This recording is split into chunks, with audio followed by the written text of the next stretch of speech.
The night everything shifted. I was standing barefoot in my kitchen, the tile still warm from the Arizona heat that lingers long after sunset, sealing little plastic bags of travel shampoo for my grandchildren, and smiling to myself like a fool in the soft yellow light, when my phone buzzed against the counter and Daniel's name lit up the screen. I wiped my hands on a dish towel, already imagining he was calling to ask if I'd packed the motion sickness bands for Olivia. But instead I read, slowly, the words, "Mom." Rachel thinks it would be better if this trip is just for immediate family. You've already helped enough by covering the expenses. And for a second, my brain didn't register what I was seeing.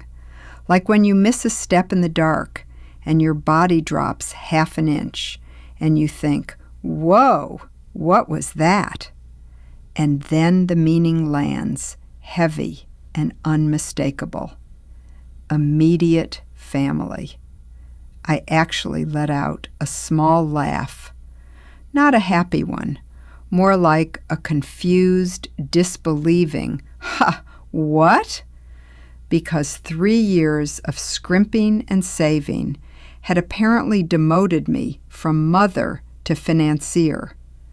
I had canceled cable, sold Thomas's old tool chest, God, that one hurt, tutored bored teenagers online at night while my wrists throbbed, and funneled every spare dollar into what I called the legacy fund, so I could take my son, his wife, their kids, and yes, even her parents and sister, to Maui, the same island where Thomas and I once split sandwiches and got sunburned so badly we slept under a sheet soaked in aloe, laughing like idiots because we were young and in love and didn't know how fragile that kind of joy could be.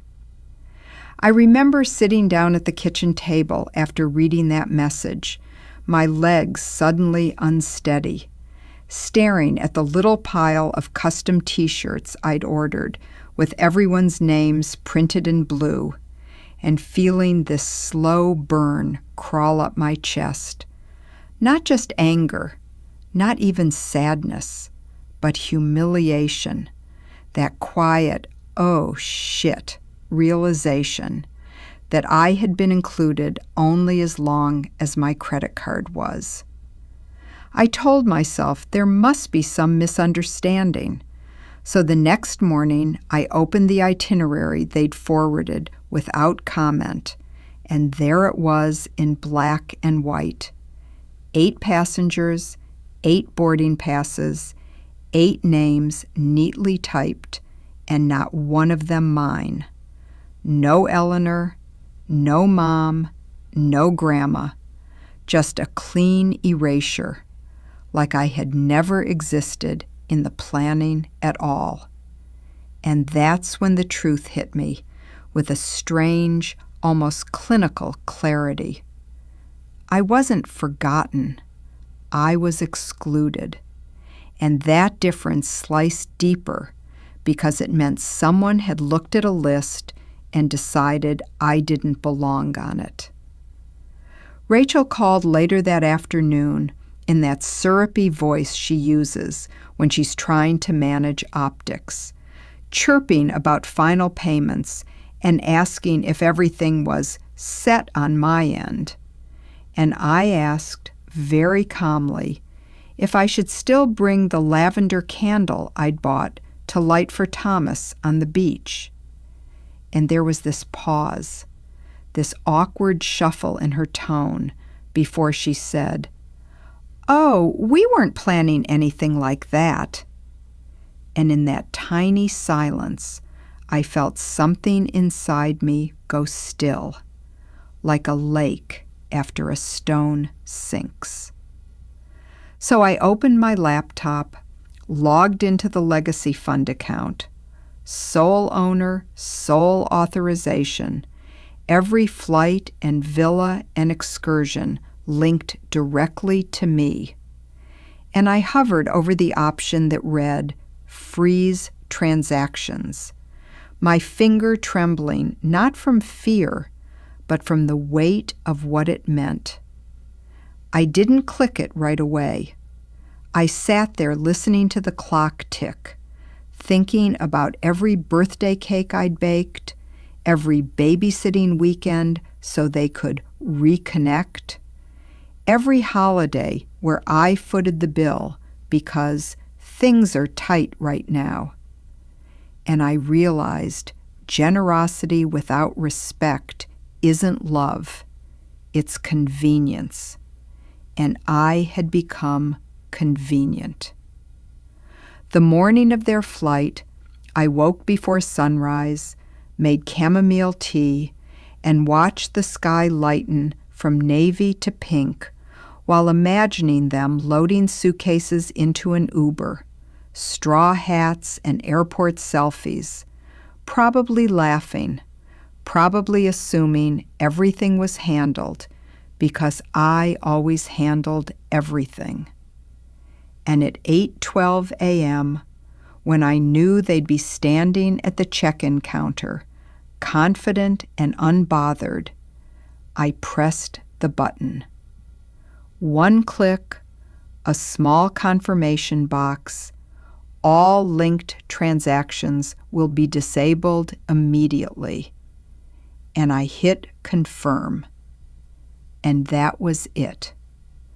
No explosion, no dramatic music, just a quiet digital shift.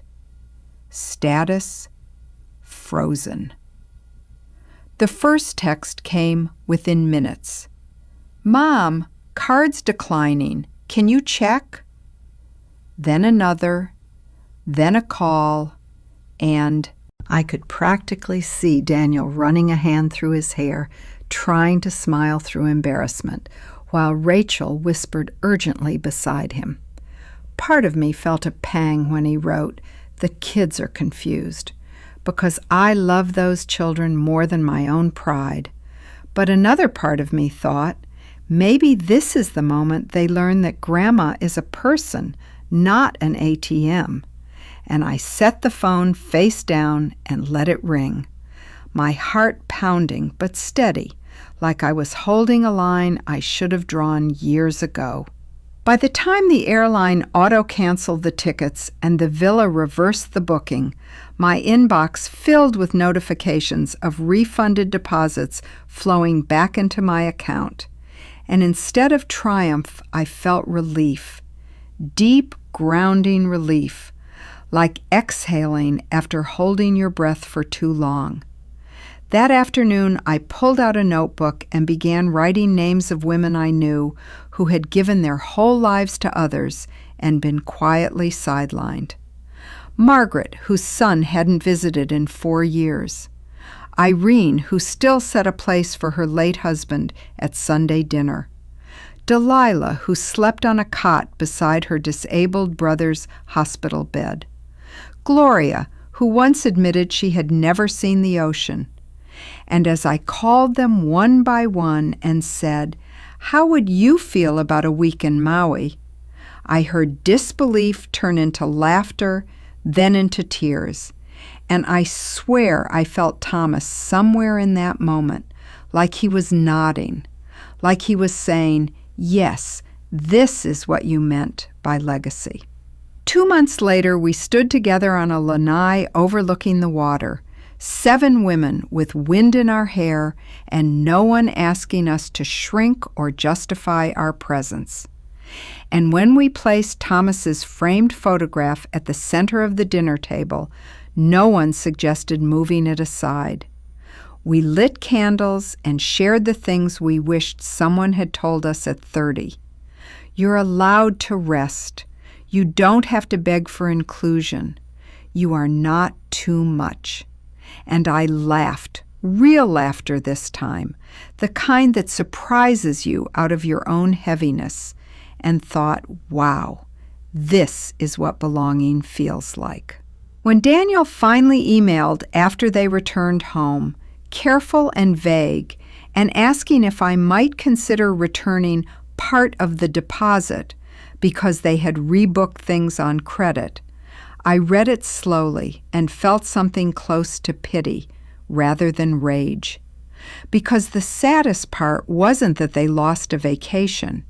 It was that they still didn't understand what they had actually forfeited. I closed the laptop without replying, walked outside into the warm evening air, and listened to the wind chime Thomas gave me on our 35th anniversary. And for the first time in years, I didn't feel like I was waiting for someone to choose me. I had already chosen myself, and that quiet decision, more than any beach or villa or refunded dollar, was the real paradise.